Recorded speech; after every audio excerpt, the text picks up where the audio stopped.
Well, thank you to everyone for supporting the book festival this week. I've had a wonderful time, and I hope you have too. We do have one final event after Catherine Raven, but that is going to be at the Zootown Arts and Community Center. This is the last event at the library. So. And they'll all be able to get there after this. Yes, hopefully we'll end in time for everybody to make the last event. It's my honor and privilege to introduce Catherine Raven to you. Catherine is a former National Park Ranger at Glacier, Mount Rainier, North Cascades, Voyageurs, and Yellowstone National Parks. She earned a PhD in biology from Montana State University, holds degrees in zoology and botany from the University of Montana, and is a member of American Mensa and Sigma Xi. Is that how it's pronounced? Xi. Sigma Xi. Her natural history essays have appeared in American Scientist, Journal of American Mensa, and Montana Magazine. You can find her in Fox's Valley, tugging tumbleweeds from the slopes. She lives in Emigrant, Montana. Everyone, please welcome Catherine Raven.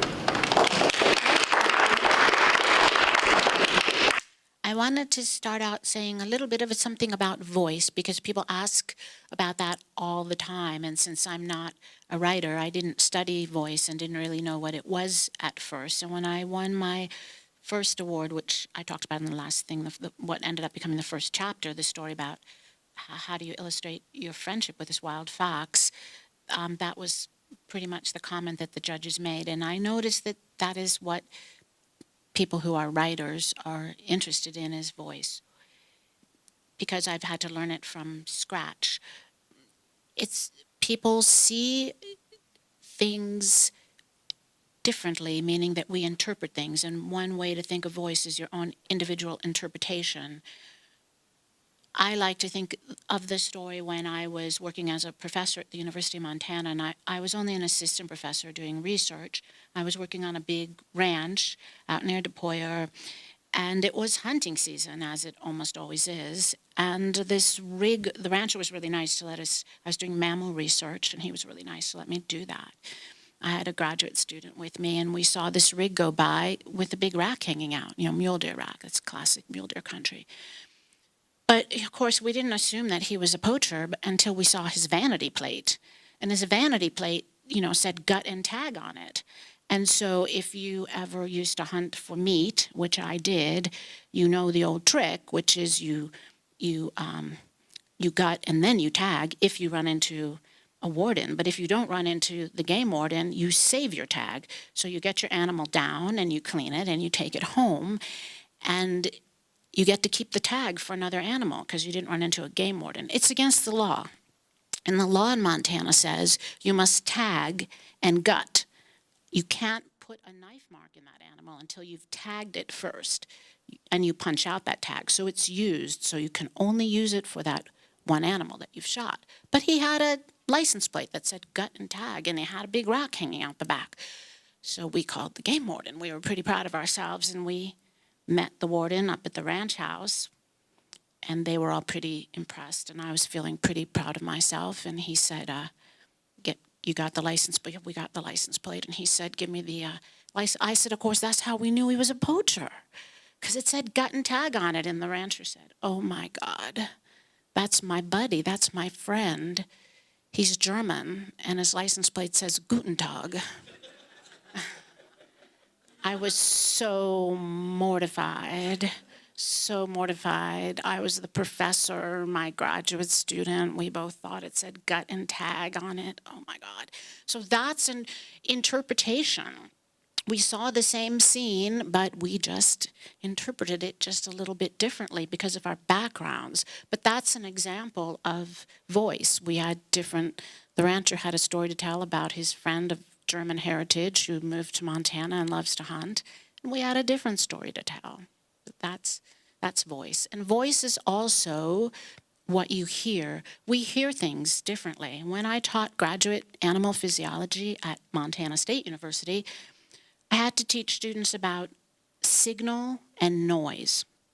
That's really important for all wild animals. That's how they make their living. That's how they're successful or not successful. Their ability to separate a signal from all the background noise. And animals are specialized mostly. And even if they're not specialized, there's so much extraneous confusion in this world. They have to know exactly what they're looking for and throw everything else out. But all of us, we walk into a room of people or walk into a big meadow, Hayden Valley and National Park, in Yellowstone National Park, we're focused on something. If you're looking for wolves, then you're focused on something specific. Or you're a birder, you're looking for something different. So we all have that separate voice. When we tell the story of where we were, we should have separated signal from noise. For my students, my advanced students, and even my graduate students, I always have them read Horton Hears a Who.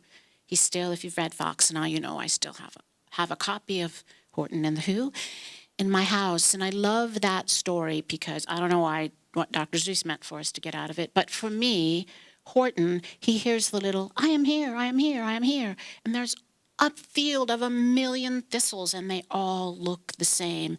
And the monkeys can't hear it and nobody else can hear it. But he is trying to get his friend because he talked to the little Who guy. And he knows his friend is out there and he's totally focused on one thing, his friend. And he's able to pick up that signal and get rid of the noise. I'm very good at finding a signal because because noise just bothers me and confusing things just bother me, whether it's colors or noise or movements, it all just bothers me. I like things really simple and direct. So it's easy for me to separate signal from noise. But all of you do that yourselves naturally. You just might not be as good at it, or maybe your signal is just wider. But that's another way to find your voice, is to be able to do that.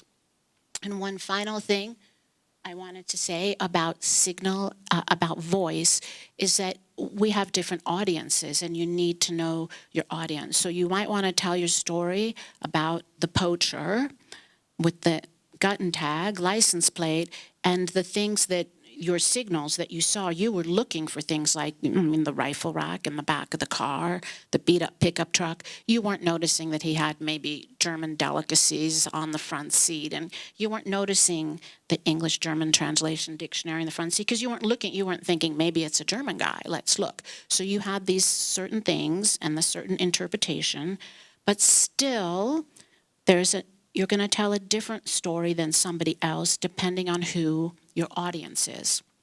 If you're explaining it to Germans, or if you're explaining it to kids, or if you're explaining it to adults.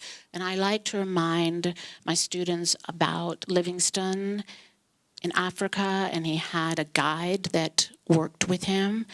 The guide didn't have any formal education at all, and Livingstone is such an important person with a tremendous education, and he was there doing important research. And the guide was there setting up and taking down the tent, making sure that there was food, chopping wood, and shooting lions if need be. That was the guide's job. Two very different backgrounds that would understand two very different things. And one day, the guide wakes up Livingstone at night.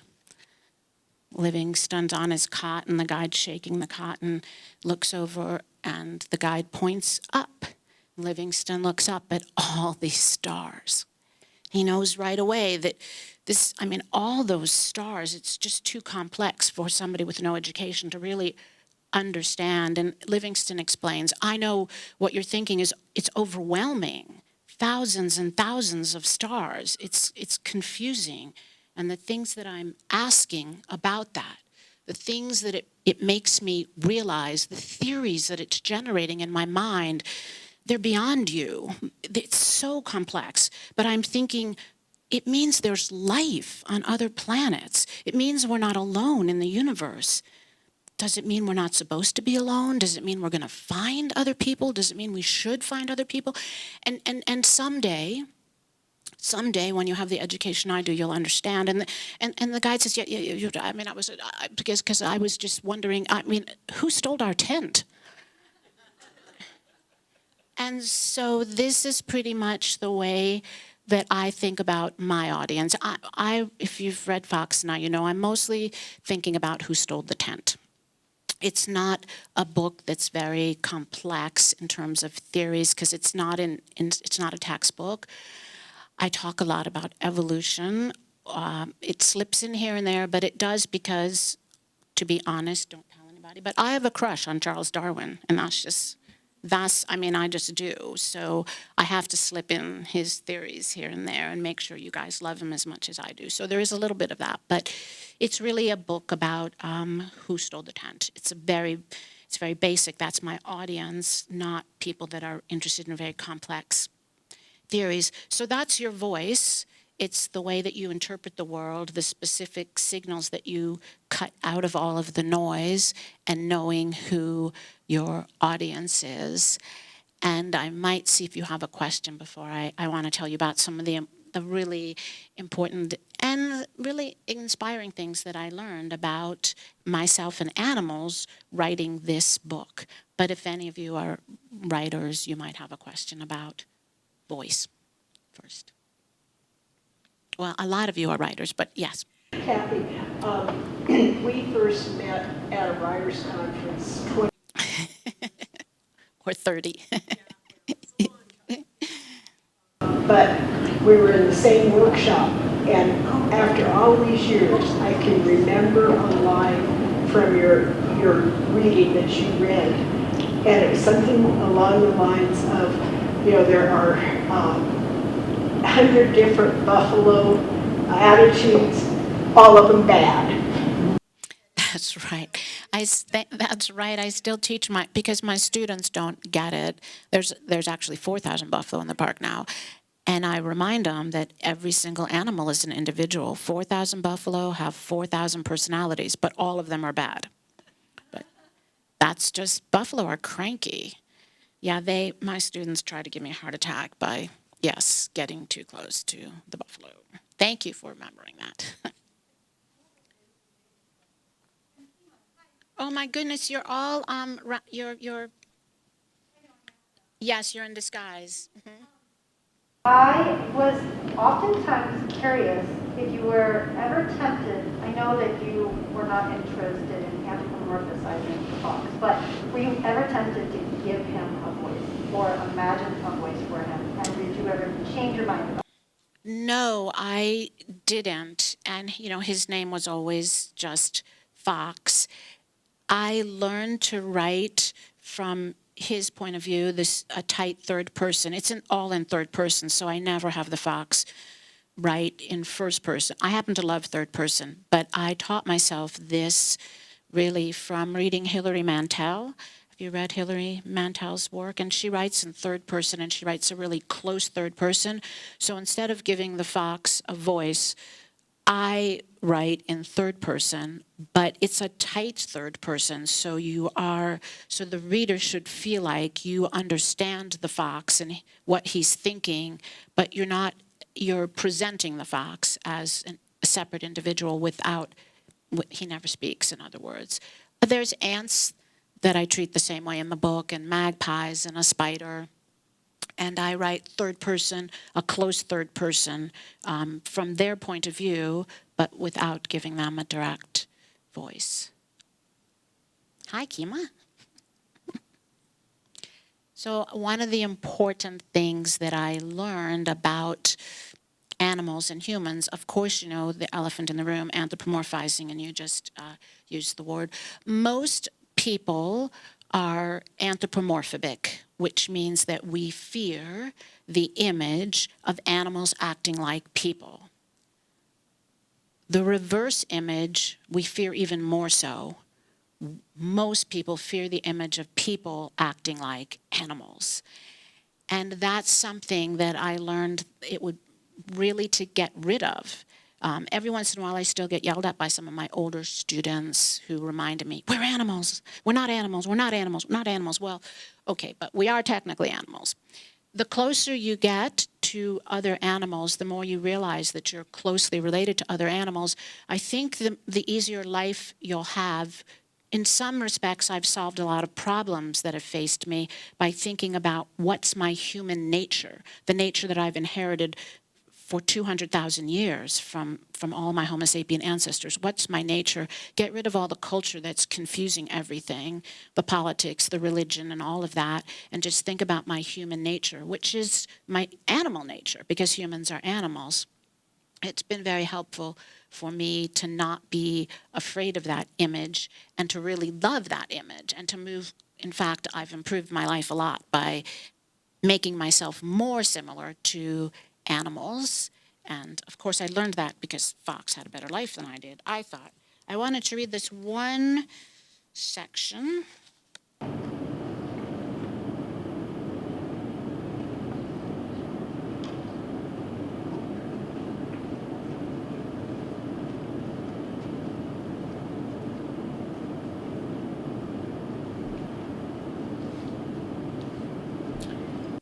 The reference, it starts out with a reference to what I call 4-kit night. And that was actually the event that led me to write the book. But there was one time when Fox's, that was his second batch of kits, and there were 4 of them, and he brought them to my house one night, nearly the moonlight, and he let me babysit them, even though there was a weasel in the drawer which easily would have killed them. And he just pretended to sleep and just like, they're yours, you babysit them, and why should both of us do your job? So he did nothing while I took care of them. I was quite honored by that, and it changed a lot of my life, actually, because I wouldn't have written the book, I don't think, if he hadn't. It was one of the things that I realized I owe him a lot. He really trusts me. Soon after 4-kit night, I began trading in Fox currency, which is to say, I reassigned my desires and the prices I was willing to pay for their fulfillment. The incident made me think back to a simpler time in my life when I was a young ranger in Mount Rainier National Park's wilderness, and only windshield glass, painted steel, and Michelin tires protected me and everything I owned from the world. During my park ranger days, the Spotted Owl War divided our community. It started when an organization nominated spotted owls and their habitat, old-growth forests, for protection under the Endangered Species Act.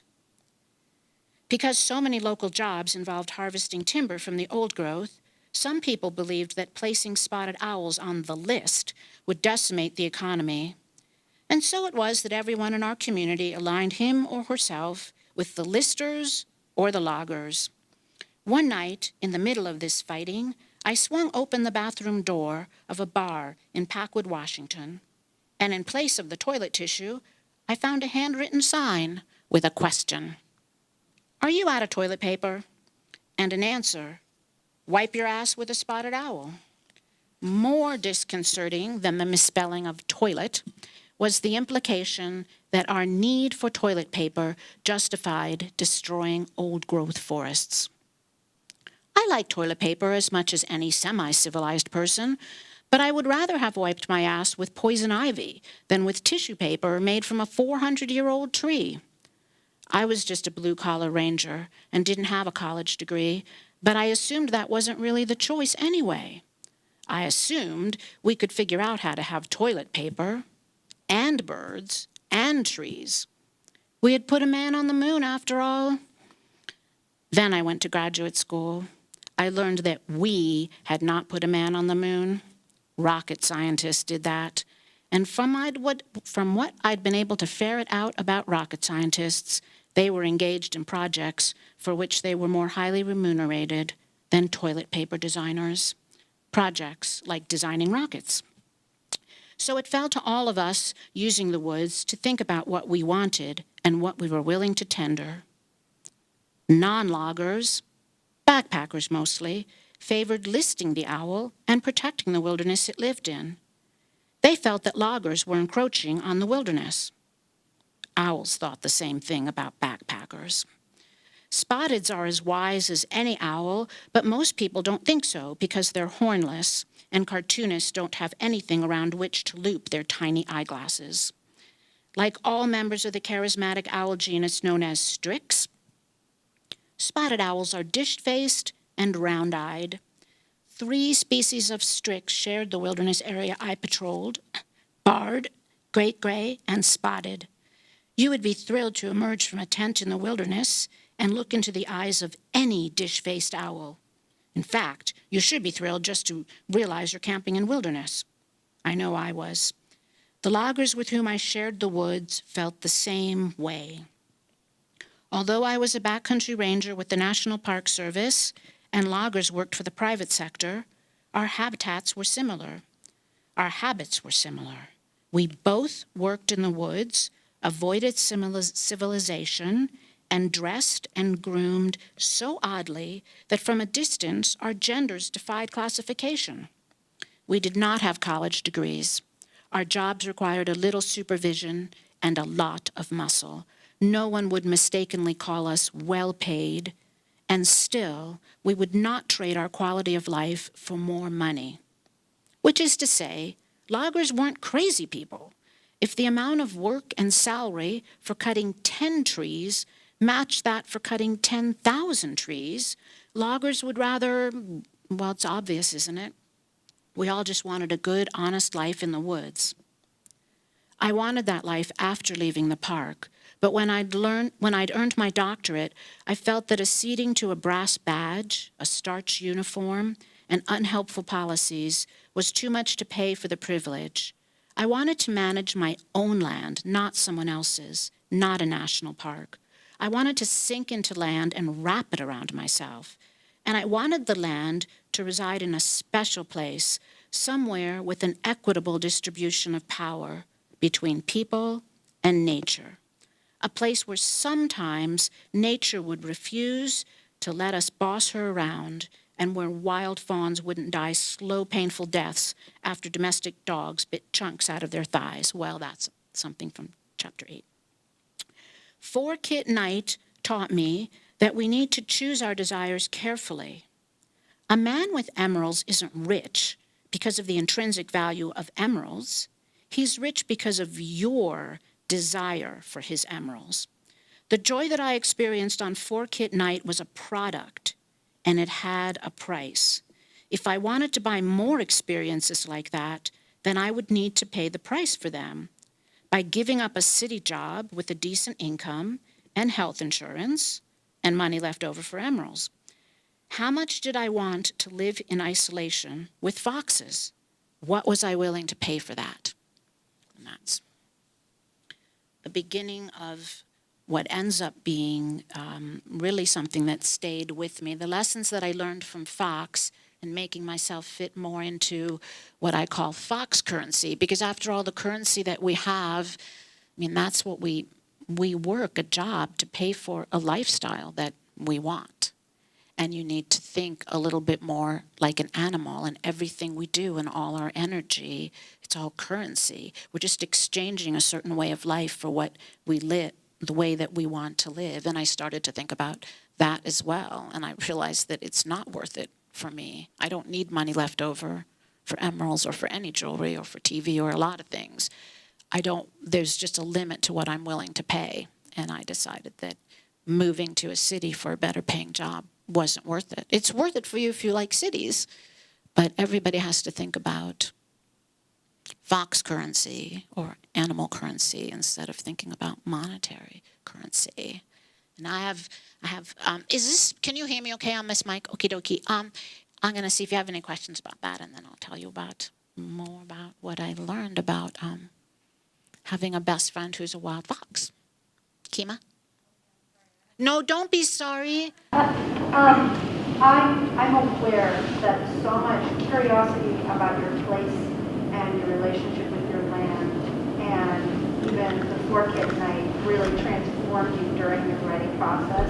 And I'm curious how the book out in the world and engaging with readers has changed you as well. So Kim is wondering if the book's changed me. I will say, you read a book and someone tells you how they've realized what the answer to romance is. Like the whole book is about, I'm a single woman and I just need a guy. And so I'm like the country songs, Why I'm Nothing Without a Man songs, and then you read it and she finds the guy. And then, you haven't even finished reading the book and you find out that she just decided she was a lesbian. And what?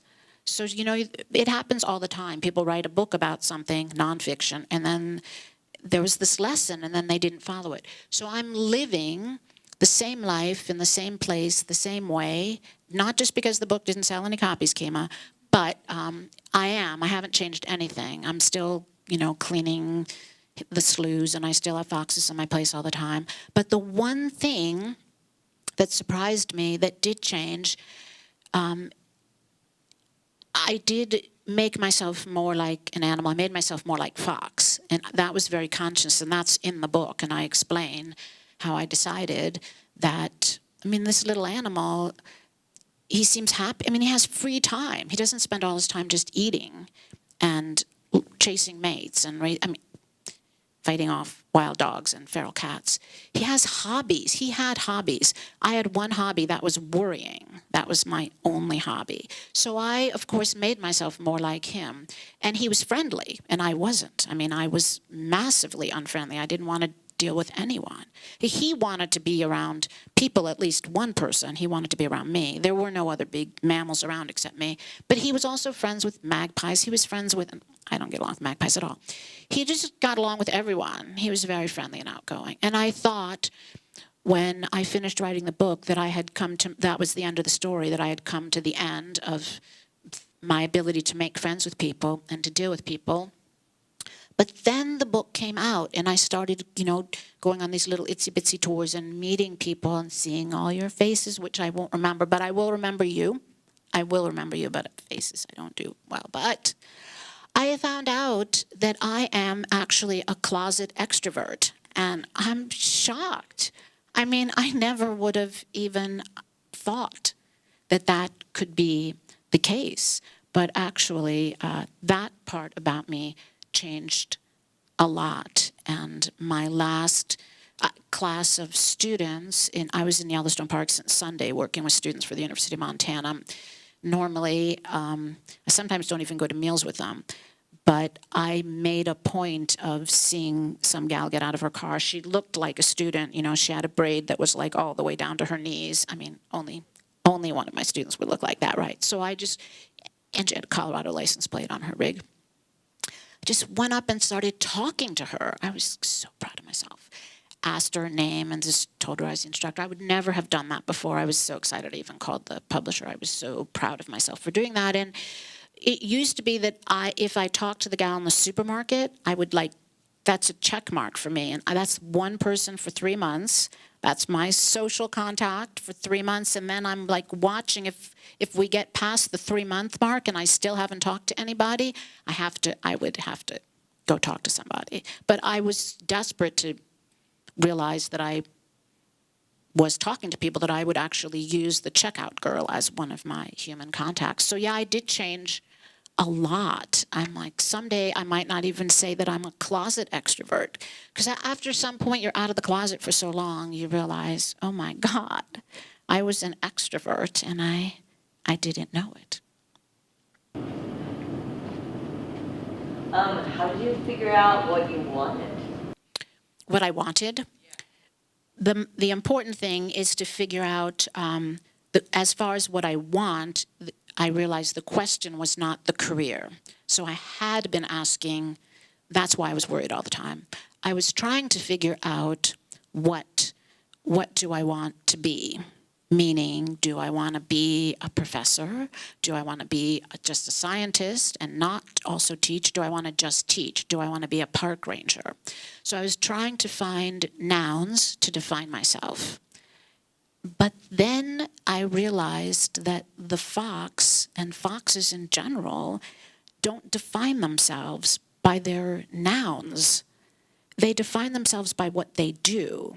He was an amazing hunter. That's why among all the foxes that have lived on my property that didn't want to socialize with me, of course, he had a different personality as well, but he also had free time because he hunted better than they did. He was amazing. He could just clean out an area so quickly. He always had way more voles than what he needed.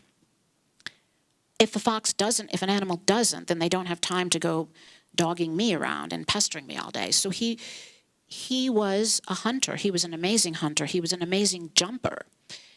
He defines himself, and I thought that animals do define themselves by what they do. And I realized that when I grew up, I didn't want to be a noun. I wanted to be a verb. And as soon as I realized I wanted to be a verb, it was really easy. I just had to think about the thing. I want to write. I want to observe wildlife. I want to tell stories about wildlife. I really want to tend land. I loved taking care of my property. And so I had all these verbs, and it was really easy. And yet, trying to figure out, do I want to be a professor or do I want to be a research scientist, is not easy at all. You could spend your whole life trying to, it's so complicated to try to figure out, whatever your degree is in, what you want to do with it. You can supervise, you can manage, you can teach about it. It's endless. And there was just no way for me to ferret out what I wanted to do. The whole time I was trying to find a noun for myself. And now I don't use nouns, so it doesn't matter anymore. And you might try it if you're still trying to figure out what you want to do. I think it's the same with anything. I mean, do you want to be a wife? Do you want to be a mother? But those are nouns. So forget about the wife and the mother. Just figure out, do I want to, wake up with the same person for the next 300 years? Or do I, just think, but think about the things that it means to have a baby, have a child, have a grown-up child, have a partner in your life. Think about those things, the verb things. And I think it'll be a lot easier than, because you can't even, what does it mean to be a mother or a wife or a husband? That's what I meant when I said things that I can't picture just don't mean anything to me. But see, I can see verbs we can see. We can even do them, so it's even better than just seeing them, right? But in our mind's eye, we can see what a mother is doing rather than just, I'm a mother. You can just see. Can decide. By the way, I don't have any kids. You probably figured that out from. Usually people know that. Do any of you know Fred Allendorf? He used to be. Fred Allendorf was one of my professors at the University of Montana, and he wrote to me recently to tell me that this story that he remembered. I remember it too. It was a long, long time ago, and many years after I had graduated, I was at a meeting. It was a Montana Academy of Sciences meeting, and so I was doing my bald eagle research, and he's always doing his fisheries research. He's amazing. And I was nervous, of course, because it was before the Fox, and I did not want to be around people, and you have the little greeting table. So I walked in, and I see Kathy, and take the name tag and slap it on my chest, right? And Fred comes up to me and says, "You're wearing the wrong name tag." And so I looked down, and I guess it was Kathy Knudson's name tag. So I looked down, and it says Knudson on it. And I said, "How do you know I didn't get married?" And he just started laughing. It was, and I said, "Because it's so obvious to you that somebody like me would never get married." And he was so embarrassed. But he had just said it so, it's an obvious question. Like, he knows my name's Kathy, so why would he just assume that all these years later I had the same last name? And I think it's the same. I can't really explain why, but I think when you read the book, it's probably obvious that I'm not the mother type, and I'm probably not the wife type, but it's just the things we do. Yeah. If you were having issues interacting personally, how can you be an educator? Well, it's very easy because remember we talked about voice. So you keep your voice to yourself. When you are interpreting science and your audience is a student, you're not yourself at all. You're just a completely different person. And so you can, you'll see it in the book too, or you'll notice it in the book too. There's a certain voice that I'm writing with, me, Kathy, Raven. And then there's a few sections where I need to tell you some specific things about evolution or about spotted foxes, about how we can breed tameness into a fox. And then I switch to my encyclopedic voice, my teaching voice. And that really protects me. And it's not really me. I'm just going through all of my facts and all of my science. Do any of you also do something like that? Or any of you educators? And you feel like you have... No. Maybe writers have different voices. When I write, I just only have one voice. I'm writing a novel now, and it's the same voice as this book, really. So I don't have a writer's voice. But that's a really good question. I do have an educator's voice. That's just, there's nothing about me in there that anybody can find. And the audience is very different because they're students. You can try it if you're... When you work for a radio station, you can have a different voice to present to your listeners. That's a really good point, because those people have such amazingly beautiful voices, and that must be hard to do all the time, or do when you're yelling at your kids or something. Your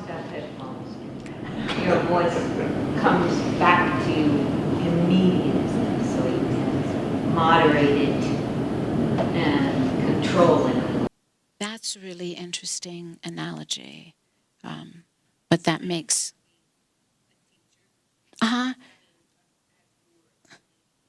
Yeah, you have to have a very certain, very specific voice. You're using even different words than I would use in my everyday, in my mind. My colloquialisms are all very different than the kinds of words that I use with students, because there's certain terms that they know, especially if you're teaching in your field and they already have read that material, and especially if they're advanced students, you're sort of jargon, I guess, when you're speaking with them. So the words are different.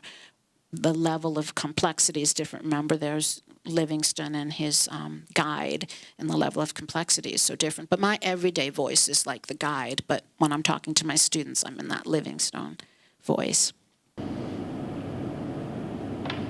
After the book came out, did you get any pushback on over anthropomorphizing the... Yeah. I did, and I don't know if you were at the 4 o'clock talk. You were when you heard me mention that Carl Safina said you should make sure you have tenure before you talk about anthropomorphizing.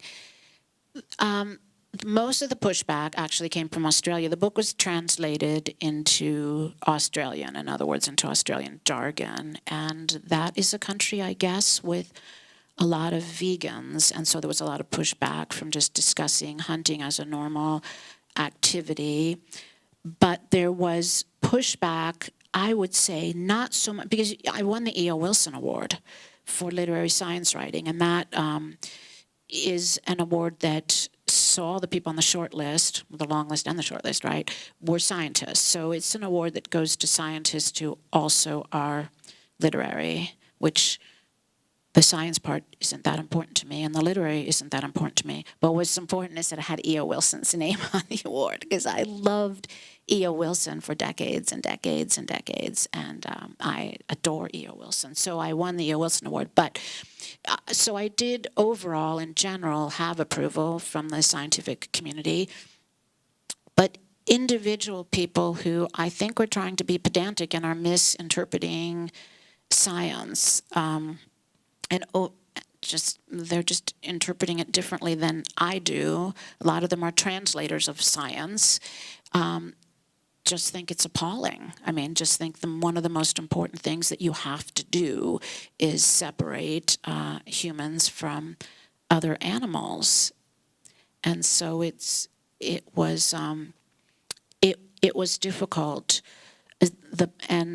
I think the Park Service, they've been really supportive, I will say, but on paper they're not. There was one of the rangers is a good friend of mine from Old Faithful. Actually, he interprets into different languages, English, and he works with a lot of the Indian tribes, and he has his own feelings about animals that are very closely aligned with mine. But one day I was in the park with my students, and a little tiny plover chick was stranded, and that I'm not going to reach over there and rescue her in front of all these people and these silly the cams they have, webcams and things. And then I would lose my license, because I have to be licensed in Yellowstone through the university to work. I would have embarrassed the university. It would have been a big deal. So I went and got him, and he said, I can't stand watching that little bird die, but I can't move it because it's the policy. I just can't do it. And I talk in the book about instances like that and why I left the Park Service, but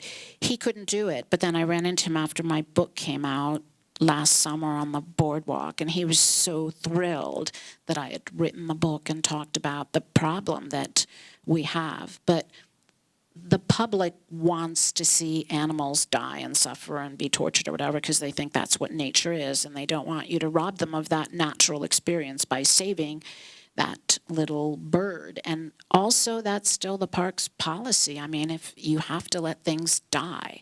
But it was, it's right in front of all, I mean, thousands, depending on how long it took her to die, thousands and thousands of people. And it seems massively disrespectful to me to let a living thing die for our own enjoyment. It's just mind-boggling. So, but that is something that many scientists would have agreed with also, because it's nature, and nature is cruel. I happen not to think nature is cruel. And I don't think that's human nature. That's my understanding. When I had the incident in Mount Rainier, it was long before I wrote this book, and it was long before I had gotten a doctorate. It's one reason why I went to get my doctorate. What are those people up to anyway with these ideas about letting animals just die for no reason?